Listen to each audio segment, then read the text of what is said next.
جب موت آئے گی تو یقین جانیں کہ کچھ بھی کام نہ آئے گا. آپ کی دنیا سے جانے پر کسی کو کوئی فرق نہیں پڑے گا. اس دنیا کے سب کام کاج جاری رہیں گے. آپ کی ذمہ داریاں کوئی اور لے لے گا. آپ کا مال وارثوں کی طرف چلا جائے گا اور آپ کو اس مال کا حساب دینا ہوگا. موت کے وقت سب سے پہلی چیز جو آپ سے چلی جائے گی وہ نام ہوگا. لوگ کہیں گے کہ میت کہاں ہے. جب وہ جنازہ پڑھنا چاہیں گے تو کہیں گے کہ جنازہ لائیں. جب دفن کرنا شروع کریں گے تو کہیں گے کہ میت کو قریب کر دیں. آپ کا نام ہرگز نہ لیا جائے گا. مال، حسب و نسب، منصب اور اولاد کے دھوکے میں نہ آئیں. یہ دنیا کس قدر زیادہ حقیر ہے اور جس کی طرف ہم جا رہے ہیں وہ کس قدر عظیم ہے. آپ پر غم کرنے والوں کے 3 اقسام ہوں گی. جو لوگ آپ کو سرسری طور پر جانتے ہیں وہ کہیں گے ہائے مسکین، اللہ اس پر رحم کرے. آپ کے دوست چند گھڑیاں یا چند دن غم کریں گے، پھر وہ اپنی باتوں اور ہنسی مذاق کی طرف لوٹ جائیں گے. آپ کے گھر کے افراد کا غم گہرا ہوگا. تو کچھ ہفتے، کچھ مہینے یا 1 سال تک غم کریں گے اور اس کے بعد وہ بھی آپ کو یادداشتوں کی ٹوکری میں ڈال دیں گے. لوگوں کے درمیان آپ کی کہانی کا اختتام ہو جائے گا اور آپ کی حقیقی کہانی شروع ہو جائے گی. وہ آخرت ہے. مرنے کے بعد آپ سے زائل ہو جائے گا آپ کا حسن، آپ کا مال، آپ کی صحت، آپ کی اولاد. آپ اپنے مکانوں اور محلات سے دور ہو جائیں گے.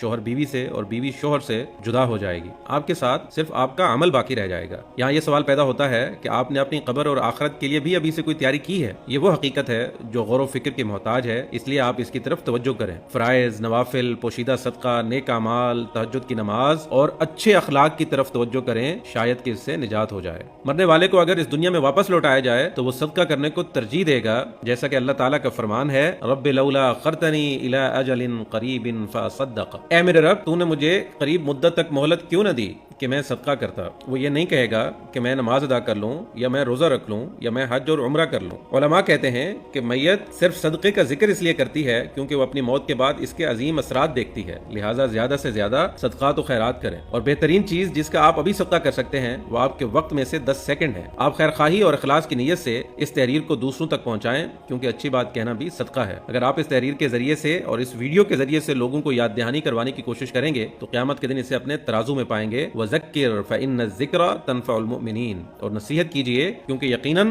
نصیحت ایمان والوں کو نفع دیتی ہے.